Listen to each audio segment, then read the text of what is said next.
হারানো তো সবই হারাই গেছে। এখন এটার আর বলে কাউকে বোঝানো যাবে না, আর বলে শেষ করা যাবে না এই দুঃখ এবং কষ্টের কথা। এবং এখন পর্যন্ত জ্বলতেছে আমরা এই আগুনে। আমাদের সন্তানরা যদি কোনো সামরিক বাহিনীতে ভর্তি হতে যায়, যদি শোনে বিডিআর বিদ্রোহে ওই সময় এদের পিতা আক্রান্ত হয়েছে, তাদের আর চাকরি হয় না। হারানো তো সবই হারাই গেছে। এখন এটার আর বলে কাউকে বোঝানো যাবে না, আর বলে শেষ করা যাবে না এই দুঃখ এবং কষ্টের কথা। এবং এখন পর্যন্ত জ্বলতেছে আমরা এই আগুনে। আমাদের সন্তানরা যদি কোনো সামরিক বাহিনীতে ভর্তি হতে যায়, যদি শোনে বিডিআর বিদ্রোহে ওই সময় এদের পিতা আক্রান্ত হয়েছে, তাদের আর চাকরি হয় না। গভর্নমেন্ট চাকরিতে আমাদের আর চাকরি হয় না। এই বাংলার বুকে কোন অপরাধীর সন্তান এখনো চাকরি পায় না গভর্নমেন্ট চাকরি? একমাত্র এই বিডিআর এর সন্তানরা পায় না। আমরা কি অপরাধ করেছি? প্রমাণ করুক আমরা কি অপরাধ করেছি। সে প্রমাণ করি তার পূর্ণাঙ্গ করে শাস্তি দেবে। সে চাকরি দেয় না। তদন্ত কমিশনের এটাও ফ্ল্যাশ করে না যে আমরা কি অপরাধ করেছি করিনি, কে অপরাধী। শেখ হাসিনা এতগুলো স্থাপনা, এতগুলো বিচার সব নষ্ট হয়ে গেছে, শুধু বিডিআর এর বিচারটা রয়ে গেছে।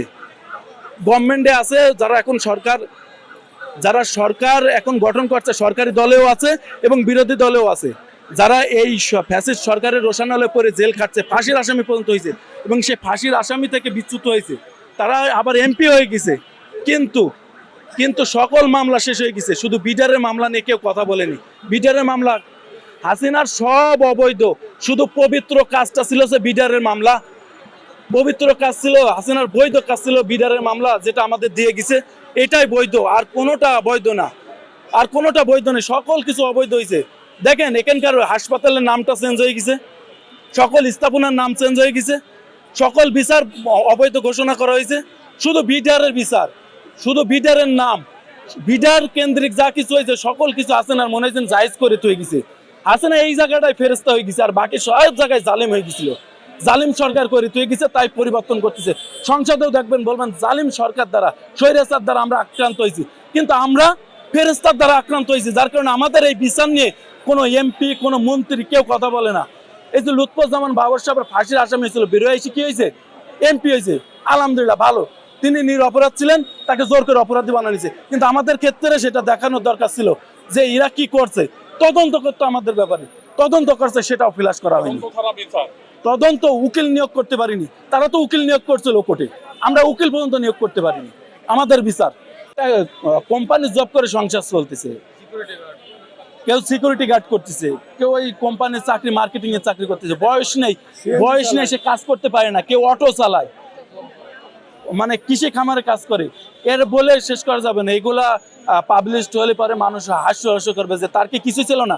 আসলে বিডিআর এবং পুলিশ বা সেনাবাহিনীর সৈনিকে যারা ভর্তি হয়, তারা কোনো হায়ার লেভেলে হয় না, মন্ত্রীর সেলে যায় না, কোনো ডিআইজি সেলে যে সৈনিকে ভর্তি হয় না, কোনো উচ্চ পদস্থ কর্মকর্তার সন্তান যায় সিপাহী সৈনিকে ভর্তি হয় না।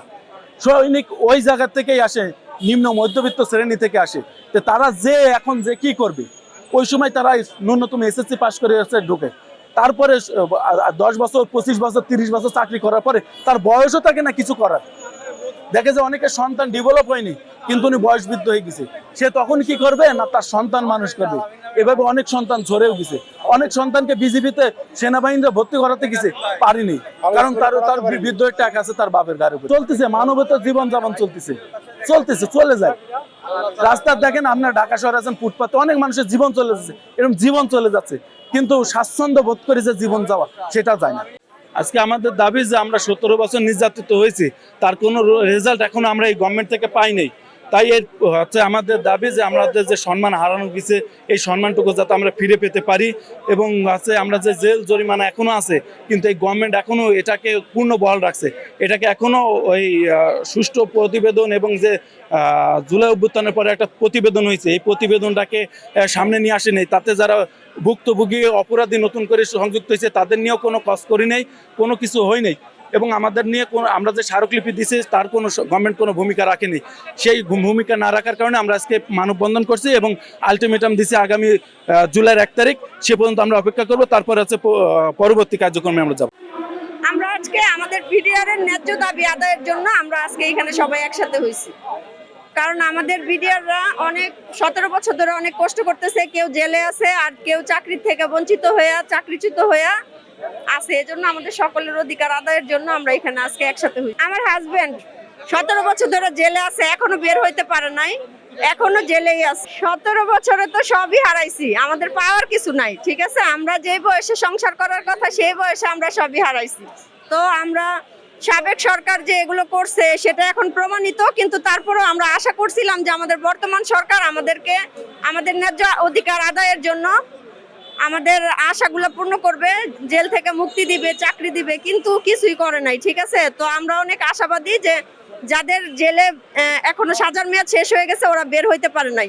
তাই বর্তমানে সরকারের কাছে আমাদের আবেদন, সামনে 21 তারিখে কোর্ট আছে, যাদের সাজার মেয়াদ শেষ হয়ে গেছে তাদের যেন জামিন দেয়, আর যারা চাকরি যোগ্য তাদের যেন চাকরিতে পুনর্বহাল করে, যার যার অধিকার যেন ফিরায় দেয়।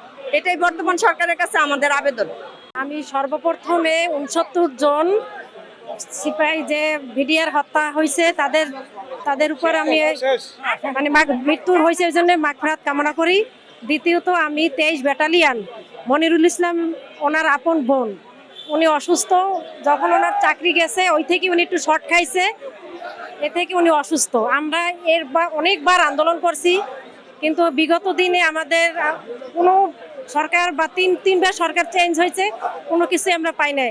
তাই প্রধানমন্ত্রী তারেক রহমান প্রতি আমাদের আকুল আবেদন, আমরা যাতে চাকরিটা ফেরত পাই বা এবং যারা জেলে আছে তাদের মানে জেল মুক্ত করার জন্য আমরা সর্বোচ্চ দাবি জানাচ্ছি। আমার দাবি হচ্ছে নিরপরাধ জেলবন্দীদের মুক্তি এবং যত বিডিআর সদস্য আছে তাদের সম্মানজনক স্থান। কারণ যারা আসলেই নিরপরাধ তাদেরকে অপরাধী সাজিয়ে রাখা মানে নিয়মের বহির্ভূত, সেটা সৃষ্টিকর্তাও সম্মত মেনে নেয় না। কারণ সৃষ্টিকর্তা তাদেরকে সম্মান দেয়, সম্মান দিয়ে তাদেরকে বোঝায় যে তোমরা সম্মানের জায়গায় ন্যায় নিরপেক্ষ বিচার করো। যেখানে ন্যায় নিরপেক্ষ বিচার হয়নি সেই সময় পরিকল্পিত হত্যাকাণ্ড পরিকল্পিত রায় দেওয়া হয়েছিল, যেটা তদন্ত প্রধান ছিলেন আব্দুল কাহার আকন্দ। তিনি এটা পরিকল্পিতভাবে তদন্ত করেন এবং তার মন গড়া রায় প্রকাশ করে বিগত যে ফ্যাসিস্ট সরকার ছিল তাদেরকে বাঁচানো হয় এবং নিরীহ যত বিডিআর সদস্য আছে তাদেরকে ফাঁসানো হয়। তো যদি যে আসলেই শাস্তির যোগ্য এবং যিনি আসলেই অপরাধী তাকে শাস্তি দিক, তাতে আমার কোনো আপত্তি নেই। আমার মনে হয় আমার না, গোটা দেশ গোটা জাতির কোনো আপত্তি নেই। কিন্তু আসলে যারা শাস্তির যোগ্য নয়, যারা নিরপরাধ, তাদেরকে মুক্ত করা হোক জেলখানা থেকে এবং যত বিডিআর সদস্য আছে বাইরে তাদেরকে পূর্ণ মর্যাদা প্রদান করা হোক। তাদের চাকরিচ্যুতদের যাদের বয়স আছে তাদেরকে চাকরি দেওয়া হোক, আর যারা চাকরির বয়স নেই তাদেরকে পেনশন এবং একটা ন্যায্য অধিকার এবং একটা সম্মানজনক স্থান দেওয়া হোক। আমি আমার ভাইয়ের পক্ষ থেকে এসেছি যে 17+ বছর ধরে জেলখানায় বন্দী, যিনি এখনো তিনি মুক্তি পাননি এবং তিনি হলো মৃত্যুদণ্ডের আসামি। কারণ সেই সময় লটারির মাধ্যমে সম্ভবত একটা রায়গুলো প্রদান করা হয়েছে, যারা সাক্ষী দেয়নি তাদেরকে আসামি করা হয়েছে এবং যে আসামি করা হয়েছে এখানে তাদের কার দোষ আছে কার দোষ নাই সেখানে সেটা দেখা হয়নি, মানে সেটা দেওয়া হয়েছে একদম লটারি খেলা। লটারির মাধ্যমে যেমন প্রথম লটারি দ্বিতীয় লটারিতে যাদের নাম ওঠে, ঠিক সেখানে যারা প্রথম হয়েছে তাদেরকে দেওয়া হয়েছে মৃত্যুদণ্ডের। এখানে কে অপরাধী কে নিরপরাধ সেটা দেখার বাছ বিচার করা হয়নি সেই সময়। আমার ভাই 17 বছর ধরে কারাগারে বন্দী অবস্থায়, আমার সবচেয়ে প্রিয় ব্যক্তি যিনি আমার বাবাকে আমি হারিয়েছি। আর আমার ভাই ছিল আমার বাবার একমাত্র ছেলে সন্তান।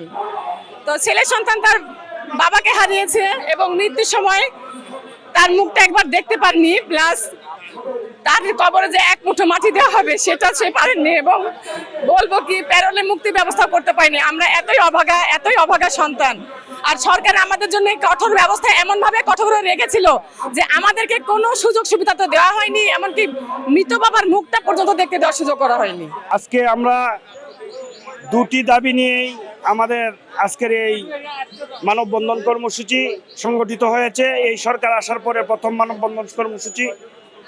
আমরা সারা বাংলাদেশের বিভিন্ন ইউনিটের 54টা স্থাপনায় যে সকল বিডিআর সদস্যকে অন্যায়ভাবে চাকরিচ্যুত করা হয়েছে তাদের চাকরি ফেরত সহ সম্পূর্ণ ক্ষতিপূরণ দাবি করছি।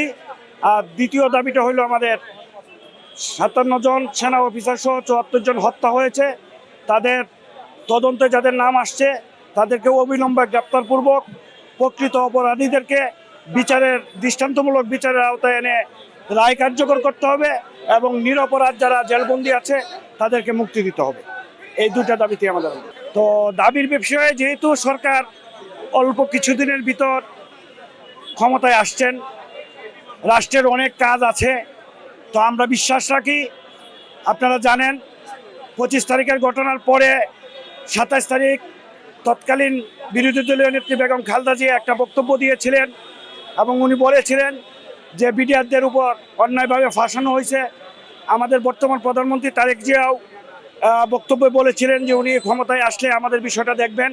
তো আমরা আশাবাদী, ইনশাল্লাহ আমরা সরকারকে জানান দিলাম, আমরা আশাবাদী বর্তমান দেশের প্রধানমন্ত্রীর প্রতি আমরা আশ্বস্ত আছি, উনি যথাসময়ে আমাদের চাকরিতে পুনর্বহালের ব্যবস্থা করবেন, এটা আমরা আশাবাদী।